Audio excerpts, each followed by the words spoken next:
Everyone to the October 23rd, 2024 Zoning Board of Appeals meeting. I'm Candace Breyer, Chairperson of the Zoning Board of Appeals. The Zoning Board of Appeals is a 9-person volunteer board nominated by the mayor and approved by City Council. First, we will hear from Planning Services, represented tonight by John Barrett. Then the applicant or their representative will make their presentation. Applicants will have 5 minutes in which to make their presentation. Staff will keep time and will announce when 30 seconds are remaining. Public comment is available in person or remotely. We will first call on individuals present to address the board, then remote participants. To speak during a public hearing or during the public comment remotely, press star 9 if listening by phone or use the raise hand feature if viewing through the web link. For phone access, call 877-853-5247 and enter meeting ID 938-1648-1007. City staff will select callers that have raised their hand using the last 3 digits of their phone number or by name if available for those accessing through the web link. You will hear an automated announcement that the host is allowing you to speak. When speaking, please move to a quiet area and mute any television or background sounds. We may ask questions of either the city or the applicant. We will acknowledge any written comments received by the board. We will allow an appearing party to express their support or objections. The board will then discuss the appeal and formulate a motion to approve the appeal. 5 affirmative votes of the board will be required for an appeal to be granted. Finally, any qualified party who is aggrieved by a decision of the board can appeal that decision to the Washtenaw County Circuit Court on a timely basis. Roll call. Candace Breyer, I am here. Todd Grant. I am here. Dave DeVarty. DeVarty here. Patty Laskowski. Julie Weatherby. Here. Drew Denson. Here. Mike Daniel. Here. Dharma Ekman. Here. Christina Glusak. Here. We have a quorum. Moving on to approval of the agenda, I will note quickly that the second item listed on our agenda, ZBA 240034, 1500 Jackson Avenue, has been withdrawn at the request of the petitioner. So if anyone is here regarding that petition, we won't be discussing that tonight. It's been withdrawn. Are there any other comments, questions on the agenda? If not, do I have a motion to approve the agenda? Thank you, Todd. Support? From Julie? All in favor, say aye. Aye. Opposed? Moving on to approval of minutes. We have minutes from the September 25th, 2024 Zoning Board of Appeals meeting. Are there any questions, comments, corrections on those minutes? If not, do I have a motion to approve the minutes? Thank you, Todd. Support? From Drew? All in favor, say aye. Aye. Opposed? All right, moving on to public hearings. First, we have petition ZBA 24-0030, 516 East Liberty Street. John? Good evening. My name is John Barrett. I'm the zoning coordinator for the city of Ann Arbor. The first petition is 516 East Liberty Street.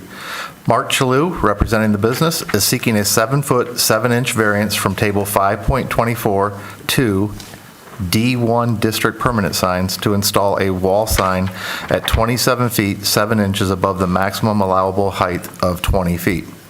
The applicants are also seeking a variance of 17 square feet from the maximum allowable wall sign square footage of 140 square feet. Section 5.24.5 permanent signs allows 2 square feet of sign area per linear foot of building frontage. The building is 70 feet in width. The property is zoned D1 downtown district. The subject property is located on the south side of East Liberty Street and is in the downtown district. According to the city assessor's records, the building was constructed in 1920. The building is now occupied by Necto, Dawn Treader Bookshop, and TK Wu Restaurant. Table 5.24-2, D1, D2, and C1AR district permanent signs requires wall signs to be in the lowest 20 feet of the building when installed on a building less than 45 feet in total height. The subject building is approximately 3 stories in overall height. The applicant requests a variance to install the subject wall sign at a maximum height of 27 feet, 7 inches instead of the required 20 feet. If you'll turn your attention to the monitors, you'll see the first slide shows the zoning map and location map and the subject property highlighted in green in the center of the screen. Next slide is the area map showing surrounding properties and existing conditions. And the next slide shows the subject property in a zoomed-in aerial photo. Next slide is the survey that was submitted with the application. And the next slide is the conceptual design showing the proposed sign necto, as you see, in the lower or the upper left corner, and other diagrams of the sign and its proposed location in relationship to the building wall. This is another conceptual photo showing the proposed sign. As you can see, it's 16 feet 7 inches in length or height, and which would exceed the allowable 20 feet. And that's why the 7 foot 7 inch variance is being requested, along with the area, or the square footage area, to allow for the 2 awning signs as well as for this whole overall sign package. These are some renderings showing what the signs will look like at night along East Liberty Street. Some more renderings of the proposed signs in the thoroughfare and how they are in relationship to the street view. And a night conceptual drawing of the street looking east along East Liberty. These are the photos I took on my inspection, and they show the existing conditions of the property.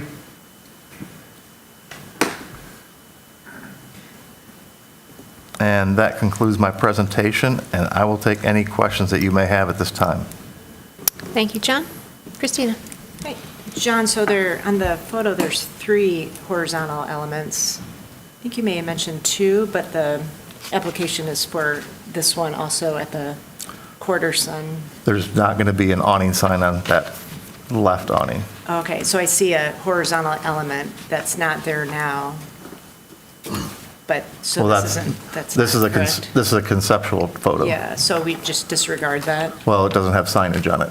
They're allowed to have an awning. Okay. This doesn't have signage. Yeah, okay. Necto's not going to have signage. So the Gotcha. overall package will have 157 square feet for between the 3 signs. Yeah, And they're 1, allowed 2, 3. 140. Okay, So it'd be 17 square foot variance over the allowable 140, and then the 7 foot 7 inch variance for the height. for the height here. Okay, Yep. thank you. Todd? John, tell me about the Pinball Pete sign, because under criterion B at the bottom of page 2, they're saying they're concerned about being, quote, "dominated by Pinball Pete's." And one of the photos here, the Pinball Pete sign is pretty big.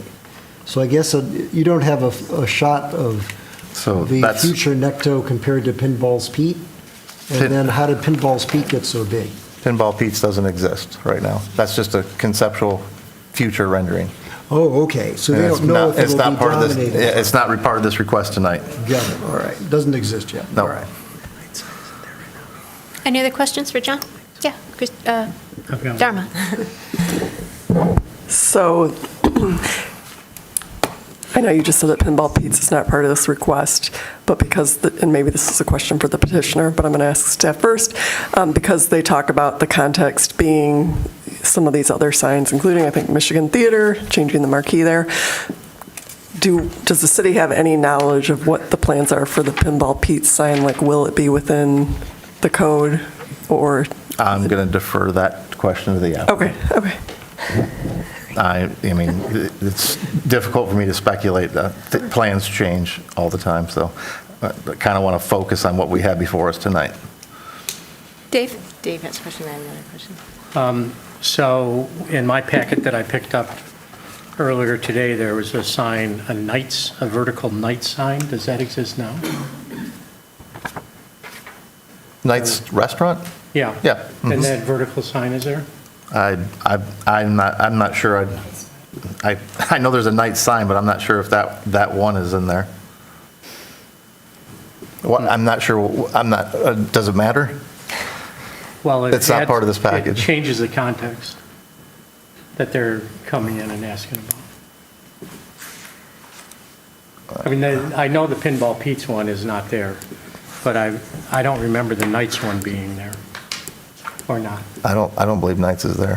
I think they just have a horseshoe design sign right Right. now. They don't have that one. Okay. So anything in the future on that would have to comply with the code as well. Christina? So back to this application. So the image that you have shown on the screen, I see Necto. That's, yep, That's we'll have to ask the applicant that. Okay. In the application, they said that, or when I That's- sat down with them, that's not it. that's not going to be part of the awning Okay, sign. so we'll get clarification from Yep. them. Okay, thank you. Any other questions for John? All right, if the applicant is here, please come forward, sign in, state your name for the record. You'll have 5 minutes. Good evening, everyone. I'm Mark Shalou, owner of Mr. Neon Lighting Company, Shalou Designs. And in behalf of me, Amanda works in PR for me, so I'm going to let her read through this. She'll do a much better job than I would, so. Just to give a little background in regards to Mark Shalou and Mr. Neon Lighting, he's created many of the iconic signs in Ann Arbor, like Fleetwood Diner, the Pizza House, Sam Hill, the Garage Bar, Zola, and Zingerman's Roadhouse, just to name a few. These are historic signs. He's also done the Michigan and the renovation of the State Theater. And when I say iconic, I really feel that these are signs that we couldn't imagine our town really without. Signs that have memories for many people and signs that are very much a part of our visual iconography.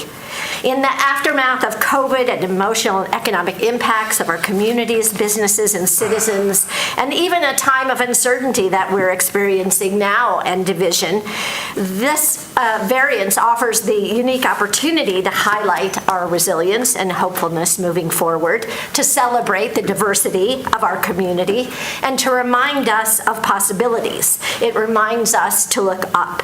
Neon signs and marquees like the proposed Necto, State Theater, Michigan Theater are brightly lit and animate big cities and small towns across the country, in our towns, and are truly the art gallery of the people. And we are asking for the approval of this variance in support of a visionary plan. The proposed sign made possible by approval of this variance request will join the State Theater, the newly upgraded Michigan Theater, and the soon-to-be unveiled historic Pinball Pete's arcade sign, over 40 years in business, hopefully creating, although this is a future vision, an inspiring new cultural corridor along Liberty Street. It's a way to bring together people and businesses, students and community, young and old. So the requested variance is a critical piece of an exciting visionary plan on Liberty Street, the new entertainment corridor, perhaps. And it's meant to illuminate the block, and in doing so, showcase and support the street's many restaurants, theaters, shops, businesses, and in the case of the Necto, specifically the LGBTQ plus community and the diversity of our town, which is really one of the things that makes this a great place. I'll add one comment. 3 weeks ago, we were approved to change the theater marquee on the Michigan Theater. So the two wings on each side are going to be video boards that we have to go before John for the Board of Appeals. We'll be back for that, of those two wings. And the front wing of the existing, it will be a board too, but it will replicate exactly what's there now. So it'll give that old original feeling of the Michigan Theater, but the two wings per ordinance, it has a certain timing and color and brightness. So that's in the works as well as a part of this corridor entertainment theater / district. And the Pinball Pete's has not been designed. That was just a rough draft of what we may do or whatever. So he's got a lot of linear feet to deal with, square footage wise. It's 2 for 1. So we're going to do something real classy. It's extremely iconic for Pinball Pete's as well. So on hopefully nights, Mr. DeVardi brought the point up. It was not in the packet, but also the Knights family are interested in changing their sign to kind of change this whole corridor. So that's what the futuristic plans above and beyond the Necto sign is, so. We want to light that whole block up and make a lot of people come down there and make it fun, so. Anybody have any questions for me? Thank you. Questions? Christina? Oh, okay, thanks. So can you clarify in the proposed, is there signage that will be in this new horizontal element above the Necto entry? It seems like there's a little bit of conflicting info What they're in the doing, package. this is pretty much going to be all connected, and one of the things is, you know, the kids that go to, it's going to be a solid canopy that goes across. It's going to be illuminated with heat.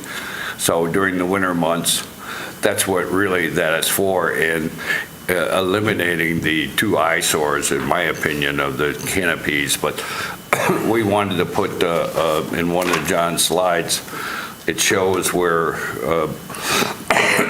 adding their names, and we might actually add some neon in the windows as well to give them some recognition. So, you know, these things are probably 30, 20 years old, and they don't really fit within the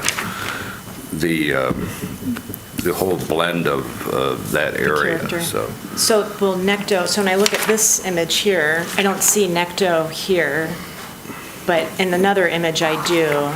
I Right, understand that there will be continuity. yeah, but- that will be one continuous for the Trader Dawn in the restaurant. There will be one continuous canopy that will, like I mentioned, Okay. illuminated and heated. Okay, but will Necto be in this band on the left side? Yeah, they will Okay. also have, that will be continuous, so Right. everybody going in, they won't worry about snow or rain or whatever Okay, when they're in but there will line. be letters applied in that section there. Well, that's what we're asking for, just simple letters. Okay, Not 'cause it's not on this necessarily. proposed, that's why I'm just We trying don't to- need Necto there, but for the restaurant in the bookstore, we need to do something for them as well. Can you also speak to why more verticality is needed for the Necto?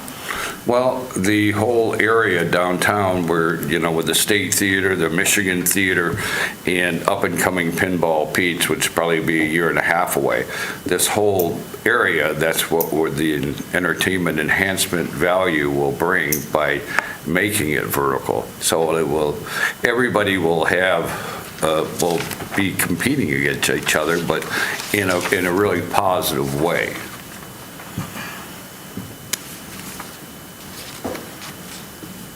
Todd?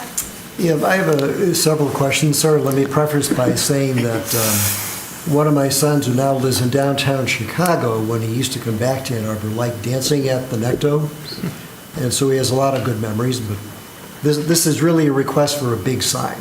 That has nothing to do about the dancing in the Necto. So these are my questions. Explain to me why the need for a bigger sign is we have criteria we have to meet, Sure. we look at. We Right. don't always rigidly follow them, but I just need some help in this case. So why is not having a bigger sign, why would that impose an exceptional practical difficulty? I mean, every business wants a big sign. Right. Why in your case? Well, in this case, you know, changing the whole environment between Thompson and State Street, number one. Number two, the visibility aspect. Nobody can really, you know, they have a front horizontal sign on the fascia there. And besides that, it's really difficult to locate the business. And why not do something that fits in with the State and the Michigan Theater? This is all the big picture thing, which this really fits into the whole concept of the change to re-erect that whole corridor. But my second question is, you assert that the Necto sign and awning would be dominated by Pinball Pete's, but you heard from Mr. Barrett today that in fact the Pinball Pete sign doesn't exist yet. So That's that really isn't true. No, it doesn't. This is all conceptual. Okay. And it's even probably going to be moved from where it is now to the center of the canopy for the old Verb hair salon. So that will go, it will be moving closer to the Necto. So you'll have the Pinball Pete's, which under ordinance, we're allowed to even make it much bigger than the Nectarine sign, but we don't want to do that. We want them all compatible together, so it gives this entertainment feeling of that whole corridor. So, And I really don't understand your colleague's comment in the last part of your application that giving you the sign would highlight our resilience and hopefulness moving forward. I just don't, can you explain this sentence to me? well, I mean, this is just a request for a bigger sign. Every business wants a big sign. What does it have to do with moving the community forward and highlighting our resilience? I think that he's trying to communicate that, to celebrate this area, to celebrate specifically, this community and the Necto and everything, the possibility of this plan, the possibility of that space after what have been really significant challenges to our businesses and to all of us. I think that What he's trying to happened? communicate that light is actually a way to do that light in towns and communities, big and small, is, it's a method of really bringing people together, celebrating communities, and affording, positive moves towards the future, conceptually. That's like historically, signage does that, and I think creating that space with light is one of the ways that as a community, we do move forward and we have resilience in all that we have experienced over the past 5 years. So I don't think that's an understatement, really. I don't have any more questions. Dave? So I'm looking at this and all the proposed aspects of a new conceptual design, and I'm looking at it as like a toe in the door, basically do a totally new concept for all of Liberty Street, from Thompson to State. But I'm not sold. I mean, that's a big, that conceptual development, like what we want to do conceptually for that district, is a big ask, and it's like you're trying to nose your way in with this sign to begin with, and then other signs down the road. But let me finish. I'd like to see that if there's going to be something that has such a big impact on the entire design of this corridor conceptually, I'd like to see buy-in from the Merchants Association, the State Street Merchants. I'd like to see them buy in and be supporting this and coming before us and say this, for the health of our district, yes. We really need something like this. And it's almost a broader discussion than just for our board here. Right. And I'm not seeing the case. For example, that you're asking for 7.5 feet in increased height, and I'm asking myself, well, why can't it fit within a 20 feet maximum height? Because you still have verticality there you could work with. 20 feet is pretty high. It's until I'm sold, and I really need more support on the whole concept from all the constituents that are involved in that part of the community. And that's where I'm approaching it from. And I'm wondering why didn't you bring in the State Street Merchants Association and say, okay, we're bought in on this concept? We did meet with Angela prior to this meeting, and she was supposed to attend, and she couldn't attend, and she gave a letter of approval of what we're doing for this particular area. So she's 100% in back of what we're doing. Now, the Pinball Pete's is coming later, okay? But, the sign that he can have is, he can have a much bigger sign, even though we won't make a huge sign to use up 150 square feet. That's a huge sign. So we're going to keep it in scale with the Necto. So you see Pinball Pete's and Necto and hopefully Knights and the changes that we're doing to the Michigan Theater as well. Did you provide us with that letter from the State Street Merchants? I believe we have it, I can check, but Wait, that's I'm sorry, not in the I I don't packet think that it was in the I've packet, seen. no. Okay. you don't have it. Okay, thank you very much. Did you look at options that fit within code?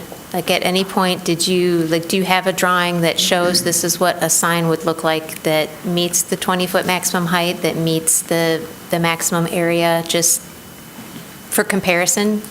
Because I can say in the past, we have seen applications for signage where people are asking for exceptions to the rule, and sometimes seeing what does meet the standards, you can see that, oh yeah, that would be out of scale in this context, and it kind of supports their request. And in this case, it's hard for me to say whether the variance is really needed or not, because I have no context of what a conforming sign might look like. Sure. No, I do not have a drawing with the ordinance requires. Okay. Are there any other questions for the petitioner? No, thanks. All right, thank you very much. Thank you. If there is anyone here from the public who wishes to speak on this petition, now's your chance. Please come forward, state your name, and sign in. All right, let's do it. Sorry. Hello, Hi. I'm Scott. I am the owner of the Necto, even though I'm wearing one of Ted's shirts. So that's Ted. So I'm here to answer any questions you have about what we just talked about, just for argument's sake or whatever. I get a little nervous when you public speaking, so you have to pardon me. The sign, this design, I had drawn in 2008. So this is how long this has been going on. Actually, it was part of a project when we remodeled and put a lot of effort and money into the building to add a staircase to go down the stairs. If you guys have ever been to the Necto, it used to be the Nectarine Ballroom. You used to be able to go up the stairs, across the dance floor, down the stairs to get to the back of the building and to the basement, my office, the red room. So we put a lot of effort into it and remodeled the basement, put a staircase in so people could get into the basement from the front of the building. And this was part of it. I just couldn't afford it. It was a big project. So I talked to the building owner, and he introduced me to Mark. And I was like, look, I'd really like to get that sign. It'd be one of the shining things that I do. So I've worked there, my history at that place, I started there in 89 when it was the Nectarine Ballroom. So I've been there a long time. I have a very good intimate knowledge of that block. I also managed the property for the building owner that Pinball Pizza is going to be going into. So the Necto sign is part of my vision, is so that people can actually find the Necto from Main Street, from State Street, because our current sign is terrible. It's against the building. Even coming out of the parking structure, people would call us and say, we can't find you. So that's really what this original sign came from. Is like, people would come off of the highway, get on Main Street, they'd come down and they just can't find us. So that was where the original sign came from. And then as the idea developed, it became this thing. It's like, hey, this is a really iconic place. This has been a place where people have congregated for 50 years. It's had a LGBTQ plus night for 40 years. We just celebrated our 40th anniversary of having a gay night in Ann Arbor. It's also where I met my husband, so on and so forth. So it has a special place in my heart. And so I'm asking to have it be larger than it's supposed to be because of the size and the scale of the building itself to the current sign that we want. But we don't have that smaller thing, I'm sorry. Time's up? No, you got 10 more seconds. Okay, 10 seconds. So that's just, it's nothing, but that's exactly who I am. That's what I want, that's what I'm asking for, and I'm always available for questions afterwards. Thank you. All right, thanks. Is there- Hello. Need you to state your name and please sign in as well. Oh, sorry. I got you. Thanks.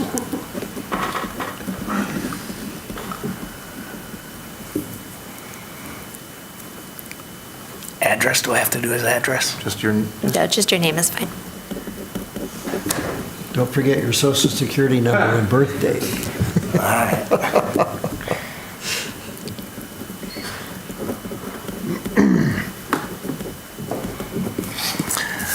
Okay, my name is Ted Arnold. I'm the owner of Pinball Pete's. I've been here in Ann Arbor for coming up on 30 years. And prior to that, I'm actually from East Lansing. But I always used to come to town and go to the used record stores and the arcades because that was just what I did. And it led me to this town, and at one point I had 3 small arcades here that I condensed into the lower level of the Galleria on South University.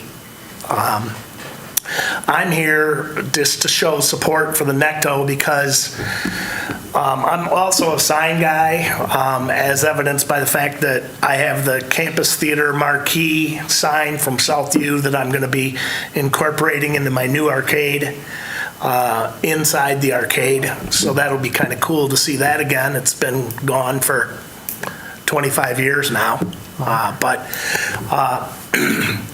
My point on this is it's amazing. We had met before this meeting at nights, and while we were there just having a snack before the meeting, I saw 3 people come up and do pictures of either the State Theater marquee or the Michigan Theater marquee, and it's obvious that that's an attraction to the area. Right now, it's like once you get past the Michigan Theater, the signs just kind of blend in. I think that's why going vertical is a very good idea. It'll tie the signage together.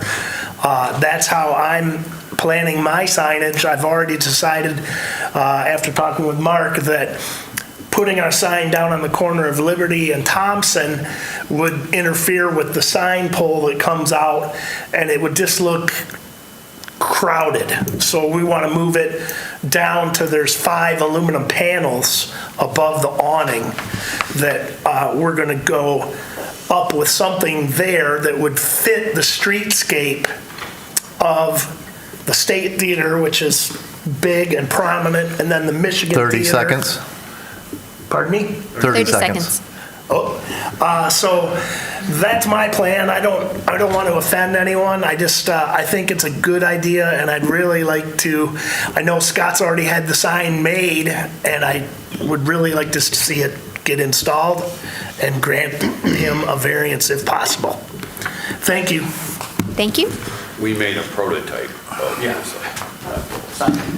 Is there anyone else from the public who wishes to speak? Yeah. My name is Russ Collins, and I'm the marquee guy. I'm the executive director of the State of Michigan Theater. I think the issue that they're trying to balance in terms of that building space between Thompson and Maynard is the frontage of the Pinball Pete's will allow by code a very big sign. And so if the Necto can only conform to what the code will allow, it will create a much diminished sign. So the aesthetic balance of those 2 signs would be distorted. Now, obviously, they're willing to work together so that there's an aesthetic unity to that. That aesthetic unity also goes to the State and Michigan Theater. This is an entertainment corridor, and those marquees, the Necto marquee, the future Pinball Pete's marquee, whatever it looks like, the Michigan Theater marquee and the State Theater marquee, are critical to the excitement and the safety perception of Liberty Street. When you turn off the Michigan and State Theater marquees, you have a dark and dingy street. When those lights are lit, it is exciting, it is interesting and attractive. And that interest and attraction can be extended down Liberty Street, as it should, because we're talking about entertainment facilities like the Michigan and the State to create that excitement beyond that limit of those historic signs. So I speak to this as someone deeply interested in historic preservation. I talk to this as someone deeply invested in that part of the community and feel that if the NECDO sign is not allowed to do what they suggest, that you are putting a burden on that business because of the circumstances of the historic signs that are there with the state and Michigan and the code dynamics of the two adjacent buildings that will have that future sign. So the look and excitement of the street will be enhanced by a variance for the NECDO sign to create an aesthetic unity or an aesthetic connection between those entertainment spaces 30 seconds. and the services that they provide to the community, to very different but very important clientele that come downtown, and make Ann Arbor's urban downtown a unique and wonderful place that, if it is diminished, will be a negative dynamic. That's all I've got to say. Thank you. Is there anyone else here who wishes to speak? All right, if there's anyone who is accessing the meeting remotely, please press star 9 on your phone or use the raise hand feature on the web link, and staff will call on you. I'm not seeing any callers, just for the other petitions this evening. All right, thanks, John. With that, the public hearing is closed and we're in discussion.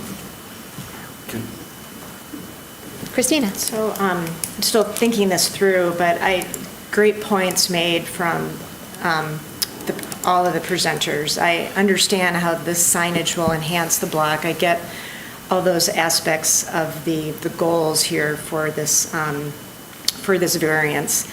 But I do think that an option, I haven't heard the selling point on why the extra 7 feet for the 7'7" variance should be allowed. I don't know what that gains you. I feel like there's an option to look at that design and see if it does work. And if it doesn't work, come back with reasons why you can't meet code.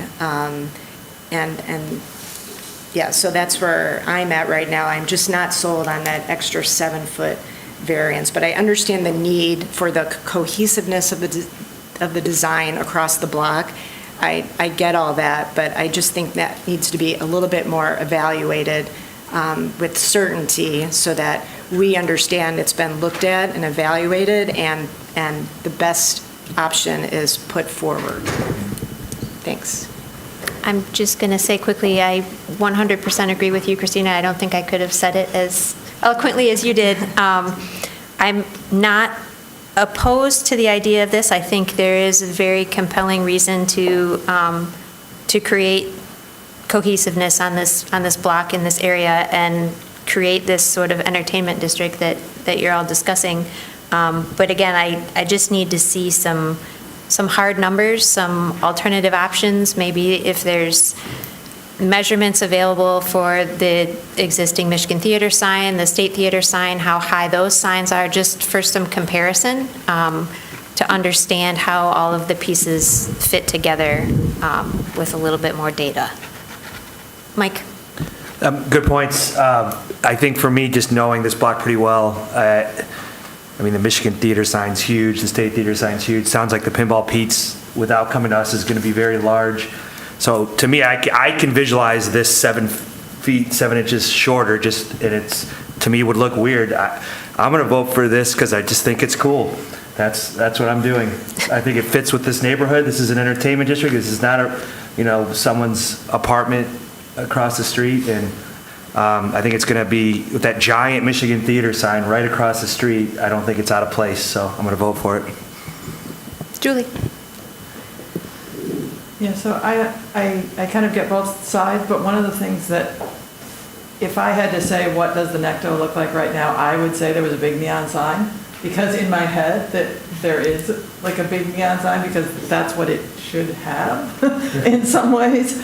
And it does have a very small frontage, which I think is really what's setting this off. If it were, you know, if you did square footage of the interior, then the sign would make more sense, but it does have a very small frontage. So I actually can see why you would need a bigger sign, and 7 feet is really not huge relative to a big sign on a building. You know, I think like the TO sign down the street, they have a fairly large sign on the building.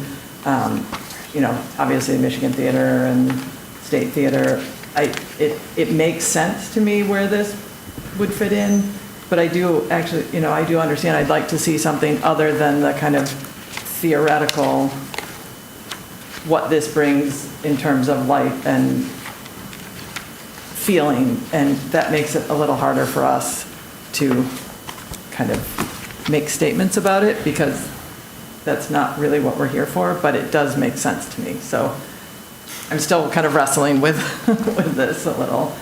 I realize as I'm talking. Todd?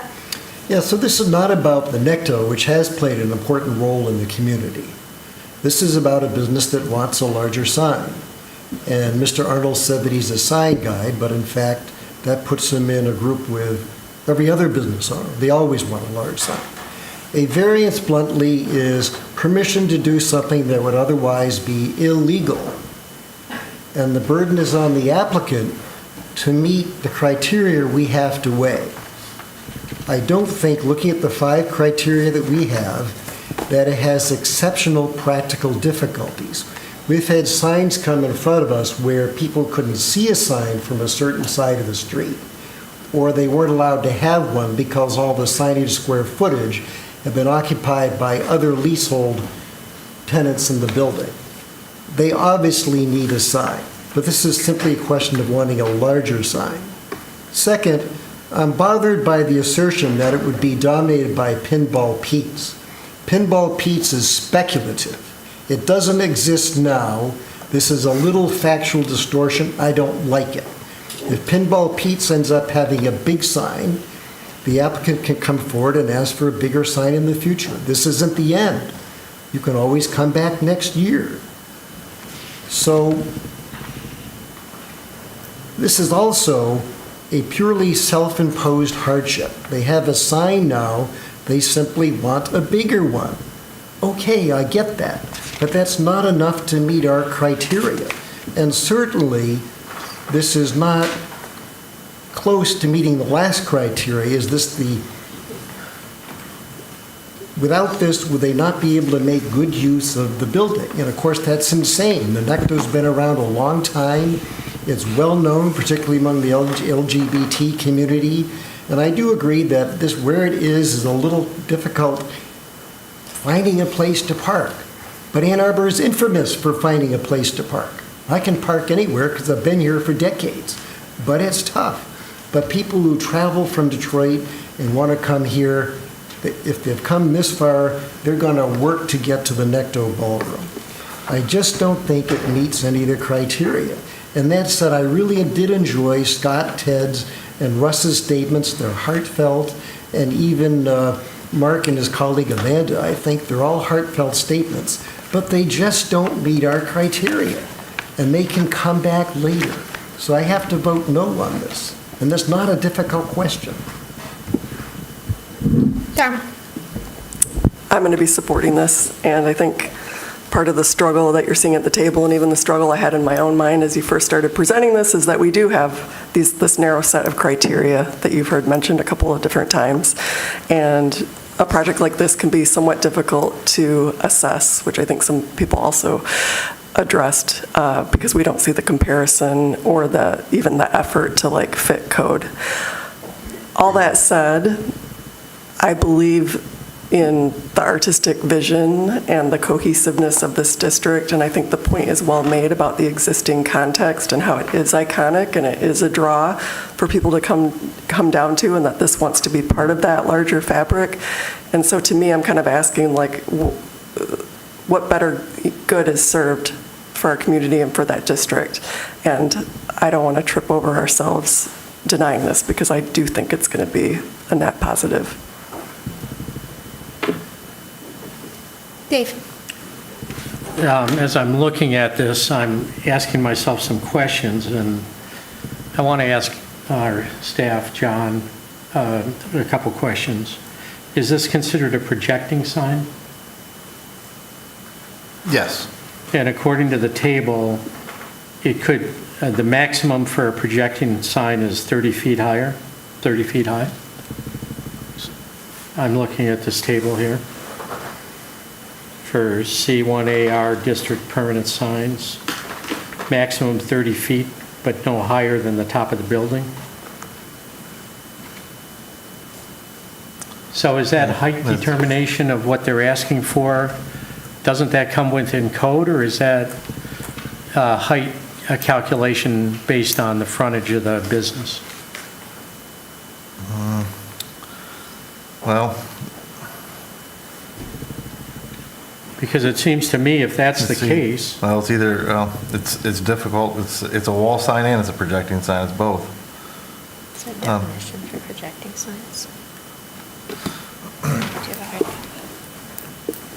well, the way they've designed it is projecting out from the building. So I'm looking at it as kind of meeting our code, and I'm inclined to vote in favor of it.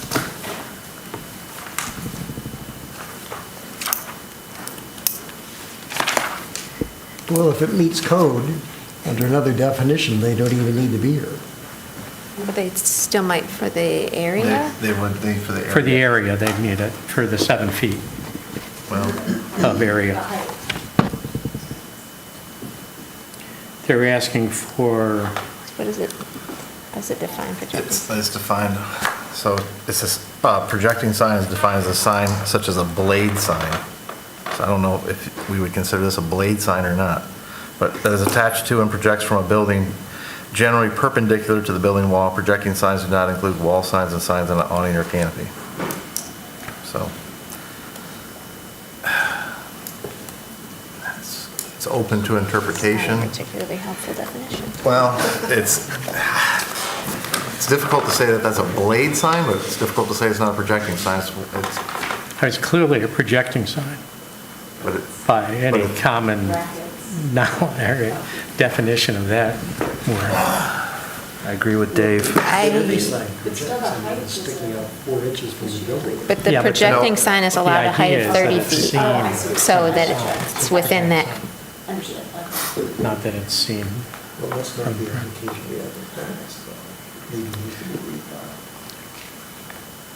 Well, I'm going to vote in favor of it. I see it as meeting our code, except for the square footage. They're asking for a 17 square feet above the 140 square feet. And if that's necessary to accommodate some horizontal frontage or signage for the Dawn Treader and for TK Wu, I see that as necessary and not too much different. I missed last meeting, but 2 meetings ago, we made an exception for signage for a business over at South Industrial and Stadium Boulevard. And I don't see any reason to not grant them the difference in the square footage from 140 to 157. And, I see this as meeting in terms of the projecting sign as meeting our code. So I'm going to vote for this. So Dave, I think you may have just convinced me that, Well, it is kind of difficult because when I look up blade sign, it's always like one sign. Yeah. And this is a series of 5. So it's an interpretation and, I think it can fit both categories. That's where it's something maybe staff we need to look at as clearing up or a text amendment, but I can see both. Yeah, I mean, the blade signs always are like one box and not five, so. Any other discussion? So if we see it as a blade sign, then We it's could just- meeting code. You could just It's, approve the variance. yeah. A theater manager will consider that a blade sign. It's very gray, but Well, I'm ready to make a motion. All right, I think we're ready, Dave, thank you. In accordance with established standards for approval, the Zoning Board of Appeals hereby grants a 7-foot, 7-inch variance, if needed, from Table 524-2D1 District Permanent Signs to install a wall sign, and I would characterize that as a projecting wall sign, 27 feet, 7 inches above grade. The maximum wall sign height for the property is 20 feet, although by my reading, I would say the maximum projecting sign height for the property is 30 feet.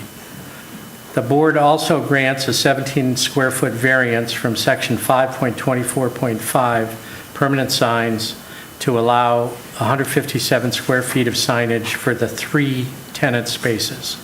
The signs are to be installed per the submitted plans. Thank you, Dave. We have a motion. Do we have support? Thank you, Dharma. I vote yes. Todd? No. Dharma? Yes. Julie? Yes. Mike? Yes. Dave? DeVarty, yes. Christina? Yes. Drew? Yes. The request is granted. Moving on to petition, oh, wait a minute, I lost my agenda here.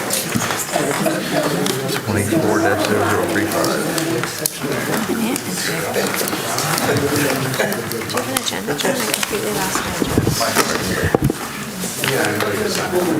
All right, moving on to petition ZBA 24-0035, 1207 Roosevelt Avenue. John? All right. James Smiley, property owner, is seeking a variance from Table 5.17-3, multiple family residential zoning district dimensions.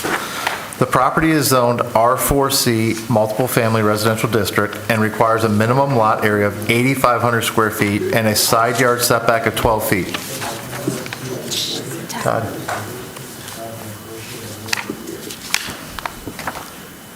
The subject parcel is 6,926 square feet in area. The applicants are proposing to construct a 2-story, 6-bedroom rental house that will require a 1,574 square foot area variance and a 7-foot variance from the side lot line. The subject property is located on the north side of Roosevelt Avenue between Church Street and South Forest Avenue in the North Burns Park neighborhood. The existing residence was constructed in 1910 and is approximately 1,010 square feet in size. The property owners are proposing a 2-story, 6-bedroom, 4-bathroom home on the existing non-conforming parcel. The owners have stated the existing 4-bedroom rental will remain, but the detached garage at the rear of the property will be demolished. The proposed new residence will be located 5 feet from the eastern side lot line and will require a 7-foot variance from that required side yard setback. According to the assessor's office, the parcel was combined prior to 1964, as their records did not reflect the combination from that year to present, and their records do not predate 1964. Section 5.32.3, subsection D, nonconforming lot, requires the parcel be reviewed as one parcel. And which states that where 2 abutting lots are under the same ownership and where one or both of those lots are nonconforming, the lot shall be considered as a single nonconforming lot subject to all the provisions of the section. If you'll turn your attention to the monitors, you'll see the first map is the location map showing the subject property highlighted in the center of your screen. And the next slide is the area map showing surrounding properties and existing conditions. And the next slide is the zoomed-in aerial photo of the subject property. You see the existing rental house on the left side of the property and the garage to the rear, which is being proposed to be demolished. The next slide is the survey that was submitted with the application. I will point out, the survey that's submitted, you see the bold lines and the four corners where the iron pins were found. And this is two original platted lots, lot 16 and 17, but it is one parcel. The next slide shows the surveys existing on your left and proposed on your right. You see in the back the garage is to be demolished and the proposed new 6-bedroom home on the east side of the lot, and the requested variance of the 7 feet because the side setback is 12 for the R4C district. When you have more than one single-family home, this is going to have 2, and so they're needing that 7-foot side yard setback variance on that side. These are the elevation drawings that were submitted. You see the proposed home, the west and the upper left corner, the south side looking directly at it from Roosevelt, and then the east elevation and the rear elevation on the north side. These are the floor plans that were submitted for this 6-bedroom home. Bedrooms in the basement and the first and second floor. These are the photos that I took at my inspection of the property, and you see the existing home and the detached garage in the back. This is the parking lot area for the existing home on the left and the property on the right. And that is where the new home will be constructed, is being proposed to be constructed in the driveway, as you can see on the submitted projected site plan showing where my cursor is, a curb cut and then the drive coming through between the two middle of the homes, and then it'll be kind of horseshoe around to the other properties. That's just the subject garage that's to be demolished at the rear of the property. Looking around the existing parking lots between the two properties. This is the rear elevation of the existing home. And that's the adjacent property to the east. And that concludes my presentation. I will take any call or questions that you have at this time. Thank you, John. So I'm a little bit confused. Are they proposing to split this lot into 2? Nope. So can they have 2 structures on one lot that are that large? Yes, they can, because R4C, so they can have 2, well, if the variance is granted, they can. Okay. Because they can do, it'll be considered a duplex. Even though they're not attached? Well, it'll be 2 single-family homes in an R4C district. It'll be 2 units, Okay. which they can have. Okay. They can have up to 4, and then they'd have to site plan at 5, but they can't have more than the 1. They're allowed to have single-family by right, which they have, because it's a non-conforming lot in an R4C district. If you have a non-conforming lot, you can have a single-family home, and it's subject to the R1C district standards.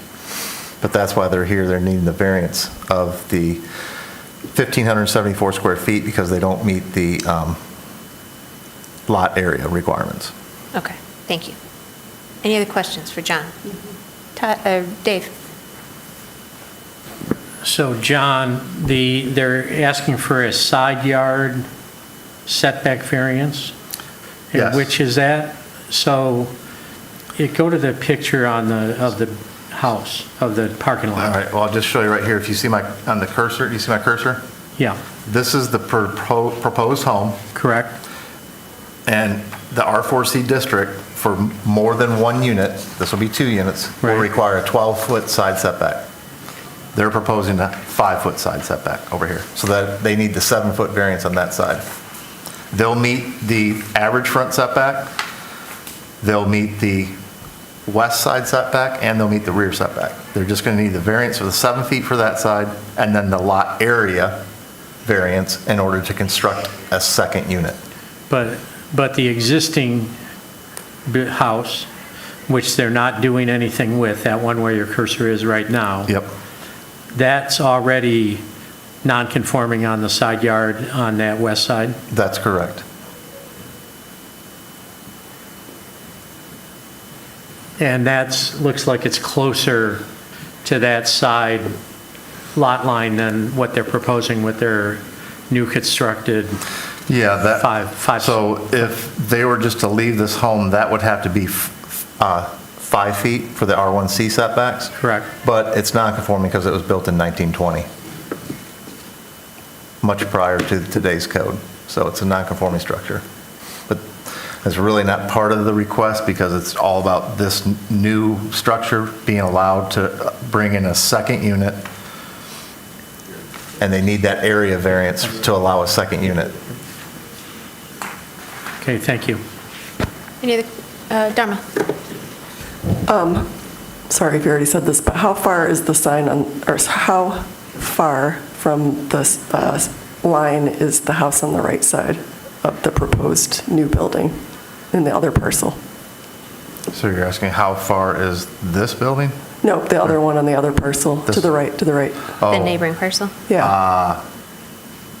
That's Would this be equal to what is existing on the other? Just looking at it, from a survey standpoint, it probably is about the same. Might be 6 feet. It looks about the same. Okay. Very, very similar.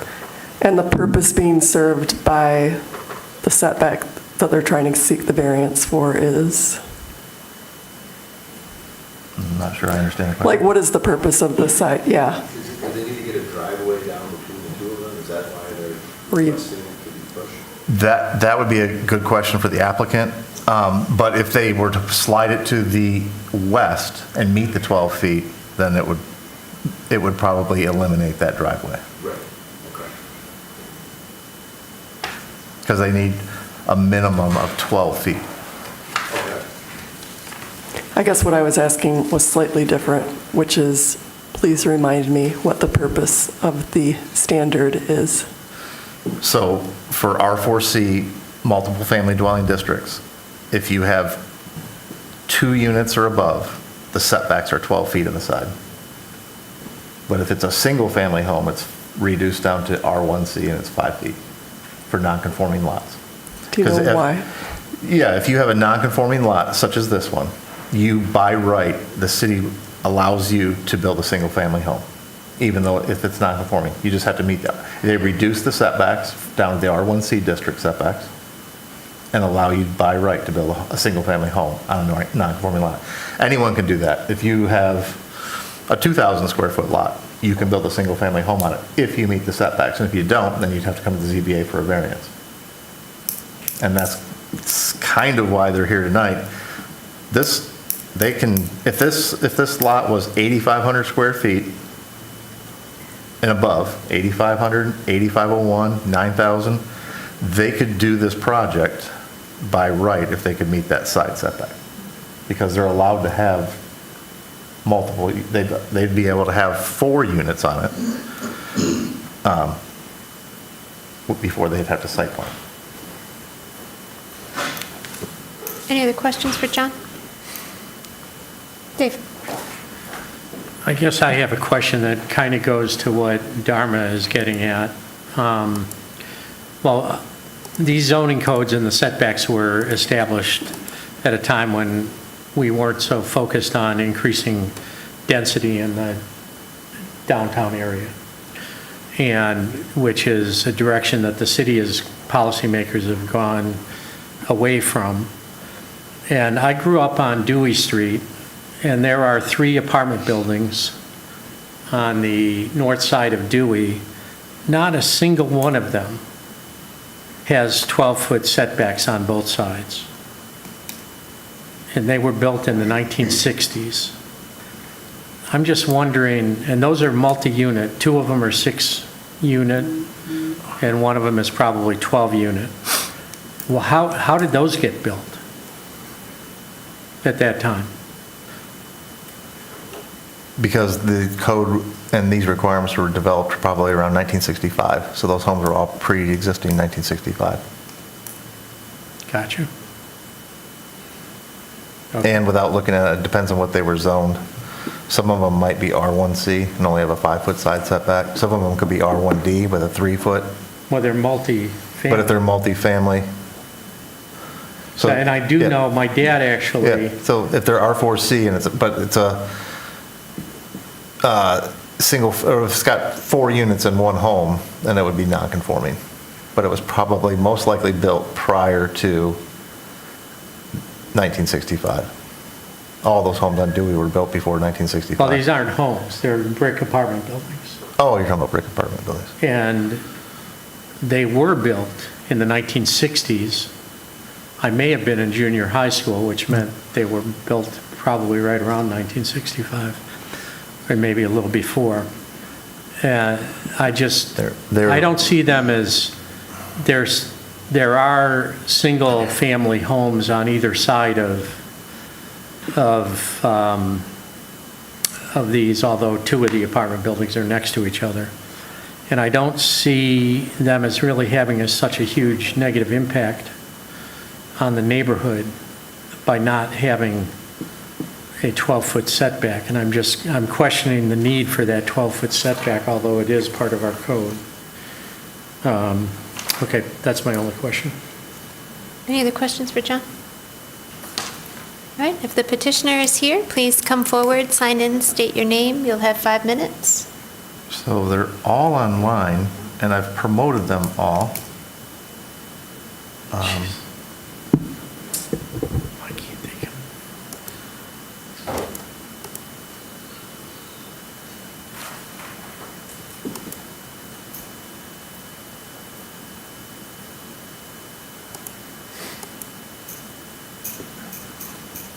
Mr. Smiley, can you hear me?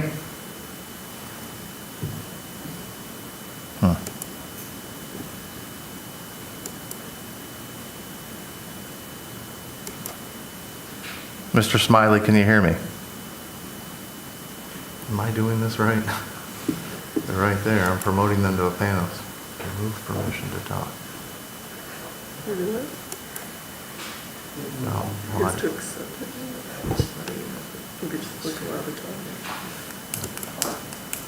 and it's putting them in the, it just automatically mutes them. it's muting them. Yes. Ask to unmute. Ask to unmute. I shouldn't click that. I don't know what's going on. Can you hear us?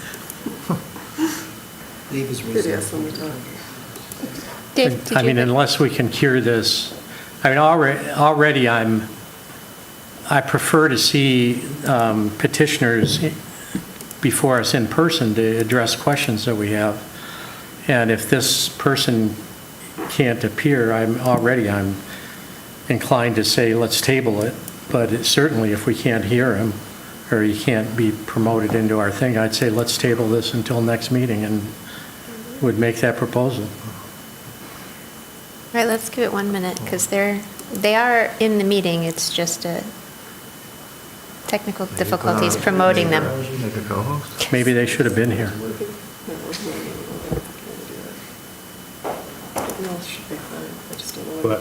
Hello? Hello? No. Hi. Is this Miss Lampman? Hello? Miss Lampman, can you hear us? Yes. Okay. I have, Mr. Smiley is right here with me. Okay, great. All right, if you would like to state your name for the record, you'll have 5 minutes to make your presentation. Okay, James Smiley, and the only presentation was that that house that's there right now was built, the first house on that street. And the owner had the 2 lots, but he just mixed them together. But if you look at the old records, you'll see there's 2 lots right there back in the day, which we do have a copy of.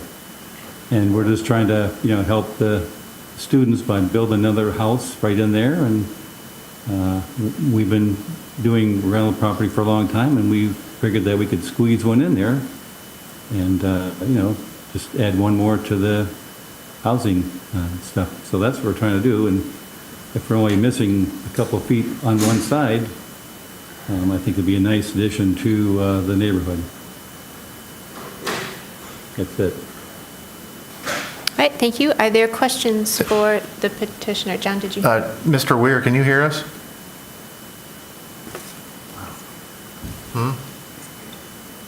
Yes, I can. Hello? Go ahead, Ed. We can hear you. Great. Yeah, I don't have too much to add beyond what Jim Smiley shared. He came to me wanting to develop a house on that parcel, and it's, very consistent. What we propose is very consistent with what is already existing on the street. And you mentioned that side setback came into question. We were matching that side setback of the adjacent house, so they are both 5 feet from the property line.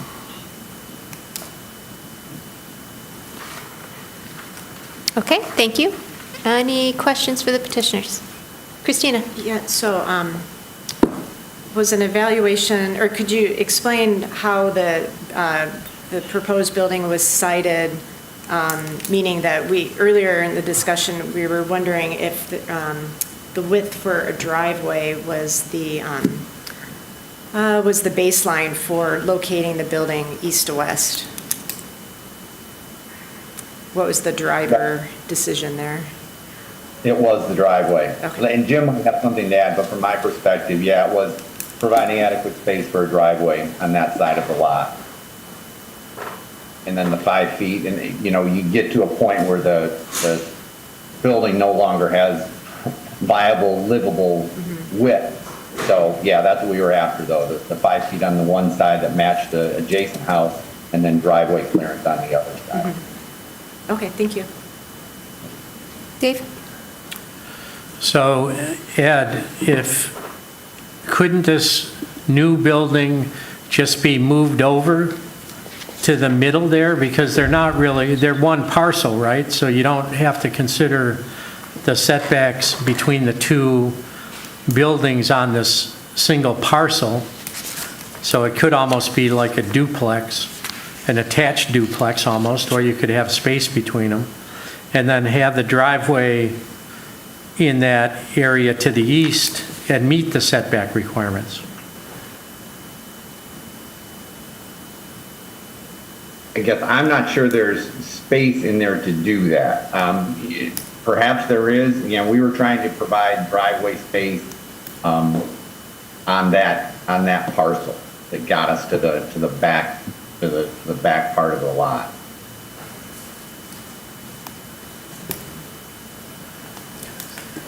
I guess I have a question for staff. Yes, sir. John, isn't this considered one parcel at this point? Yes.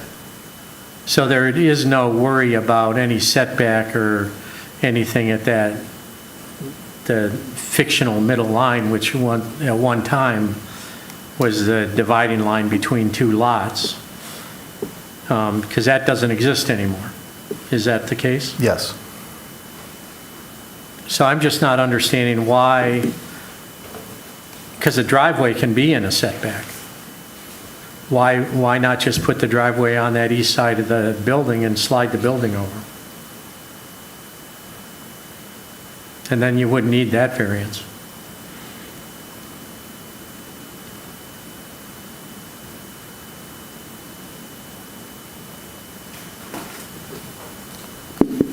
Ms. Lampman, could you hear the question?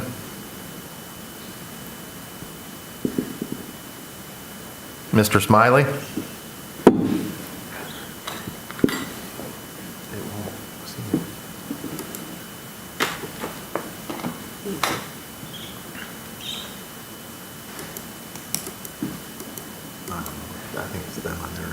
Is it over? You have to have a new curb cut, and on it goes. So we're just making it as easy as possible by leaving the curb cut there, swooping through there, parking our cars in back, and, not have the whole thing flipped over like that. I think what he's saying, Dave, is there's that existing curb cut that's existing in the center.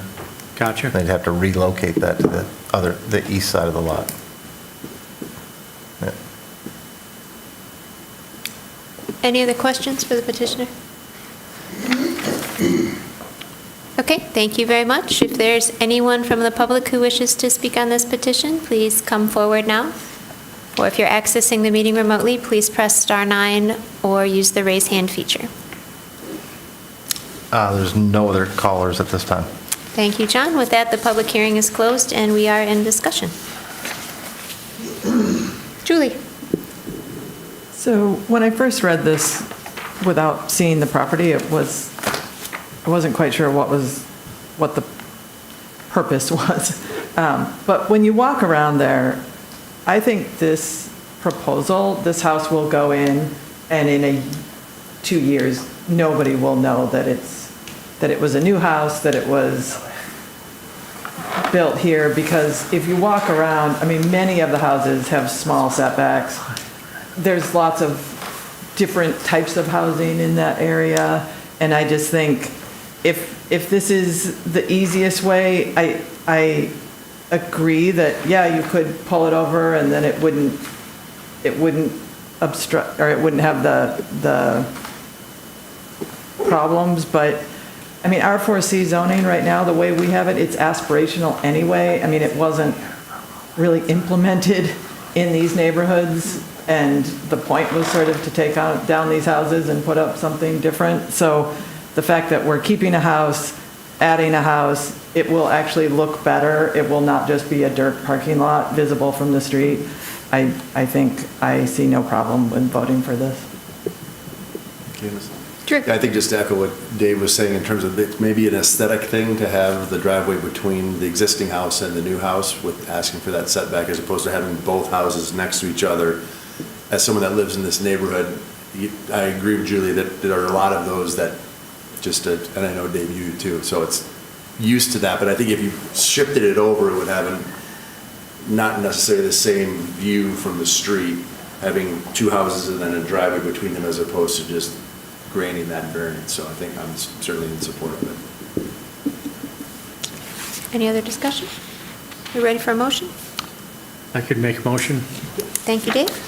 In accordance with the established standards for approval, the Zoning Board of Appeals hereby grants 1,574 square foot area variance and a 7-foot required side yard setback variance from Table 5.17-3, multiple family residential districts.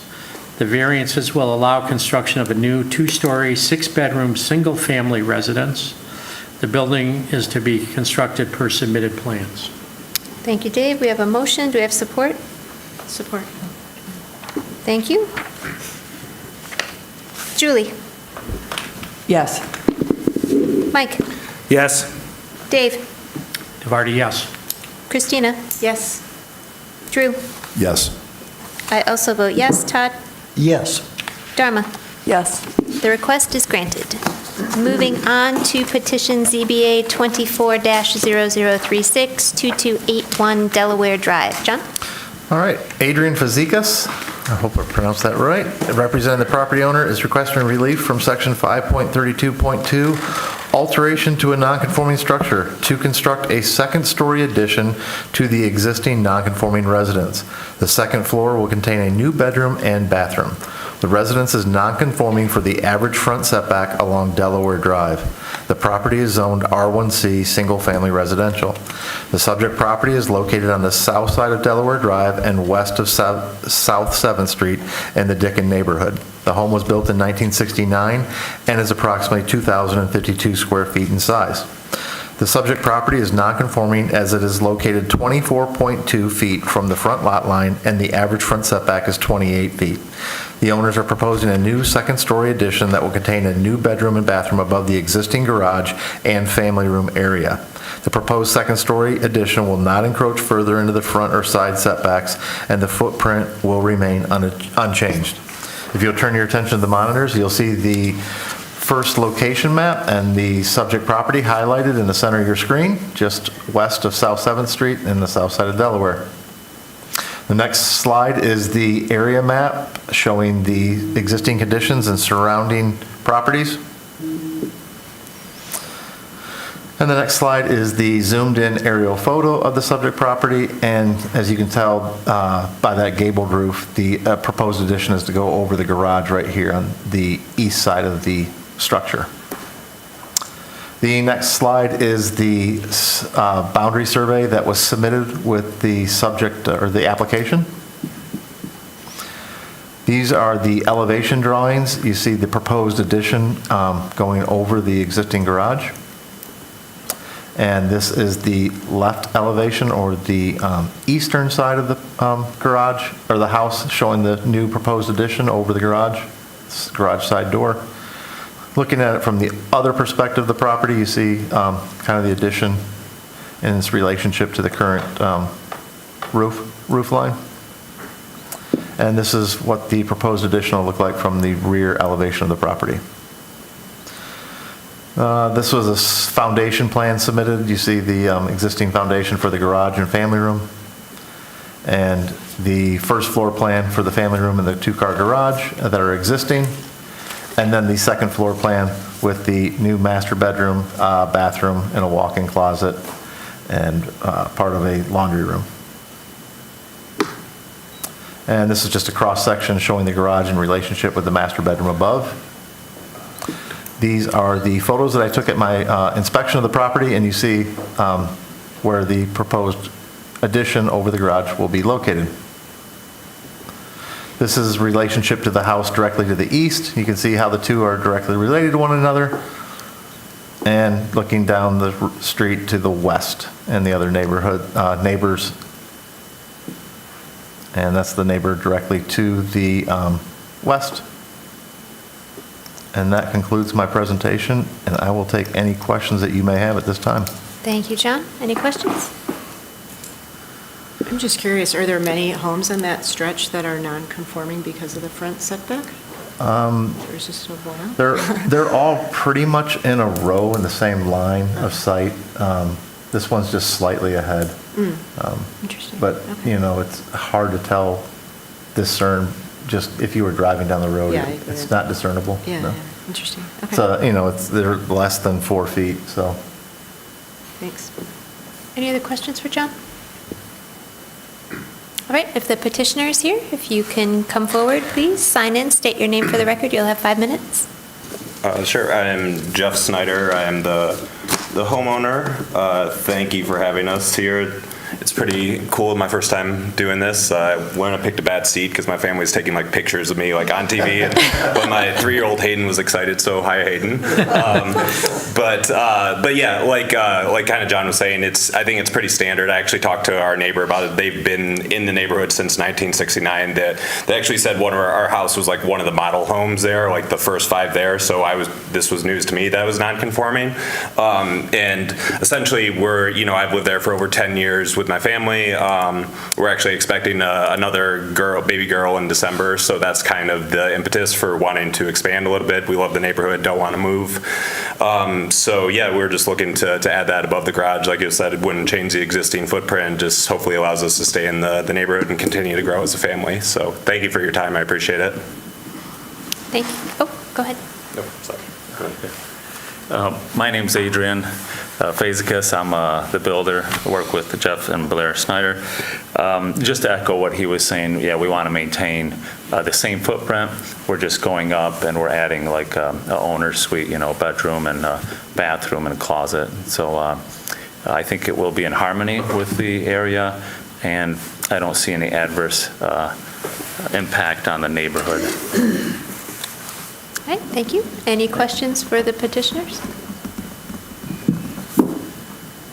All right, thank you very much. If there's anyone from the public who wishes to speak on this petition, please come forward now, or if you're accessing the meeting remotely, please press *9 or use the raise hand button. There are no callers at this time. Thank you, John. With that, the public hearing is closed and we are in discussion. Dharma. Well, I live in the neighborhood adjacent to this one in Dickin, and my house was built about a decade before, but very similar in size and typology. And I can attest to the fact that like almost all of the houses that are like this in my neighborhood do the add-on to the top of the garage. I run through this neighborhood all the time, so I would agree it's in harmony with everything else that's there. And this body doesn't tend to vote down things that are just within the same bounds of a non-conforming. So anyway. Any other discussion? You ready for a motion? Dave? I'll be happy to make a motion. I'm going to support this, and I refrained from asking the homeowner that, hey, while you're doing this, maybe add a front porch so you could sit out there and watch your neighbors going by. But, I'm definitely in favor of what you're doing. ZBA 24-0036, 2281 Delaware Drive, alteration to a non-conforming structure. The Zoning Board of Appeals hereby grants relief from Section 5.32.2, alteration to a non-conforming structure, to allow construction of a second-story addition to the existing non-conforming residence. The non-conforming residence is 24.2 feet from the front lot line, and the average front setback is 28 feet.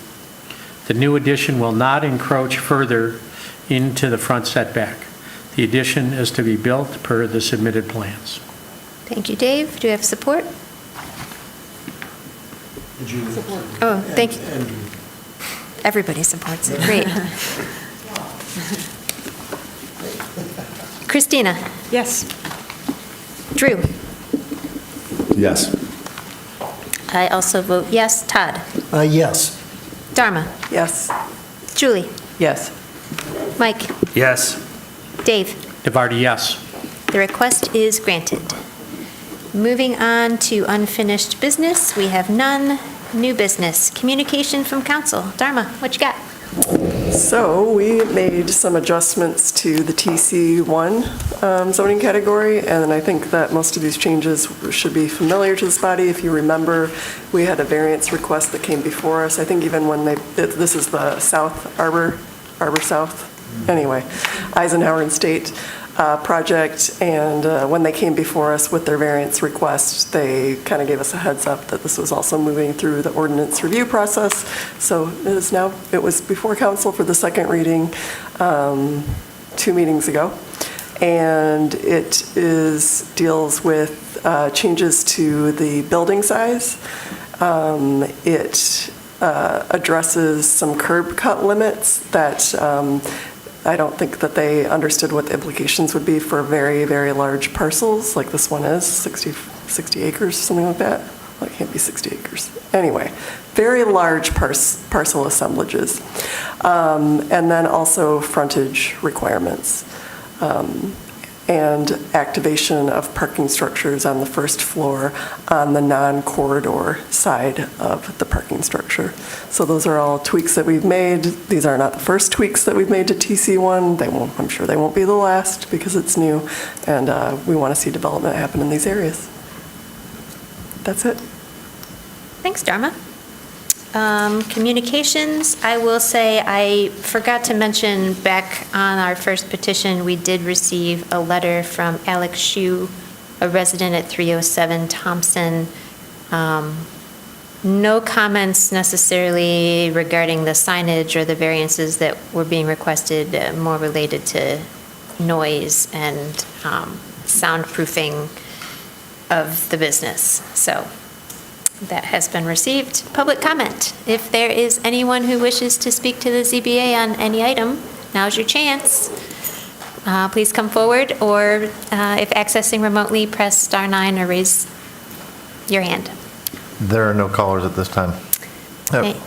I will have something to add. Oh, please do, John. So just letting everyone know that the requested alteration to a non-conforming structure text amendment, I brought that to the Planning Commission, and they gave me their feedback, and I am in the process of addressing some changes that were requested, and hopefully it goes back before the Planning Commission the first week of December. I believe it's December 3rd, and then it would be ready for council in January. All right. Thanks, John. With that, do I have a motion to adjourn? Yes. From Todd, thank you. Support? Support. From Dave, all in favor, say aye. Aye. Opposed? We're adjourned. Thanks, everyone.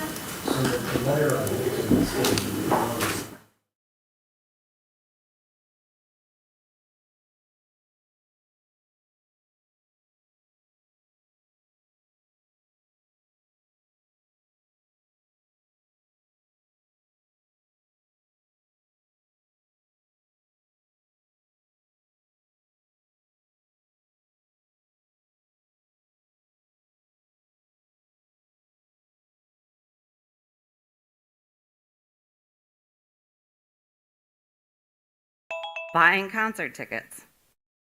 Time is up. The premiums are about to go to $800 a month. I'm not sure what else I'll cut. Sebastian Bennett.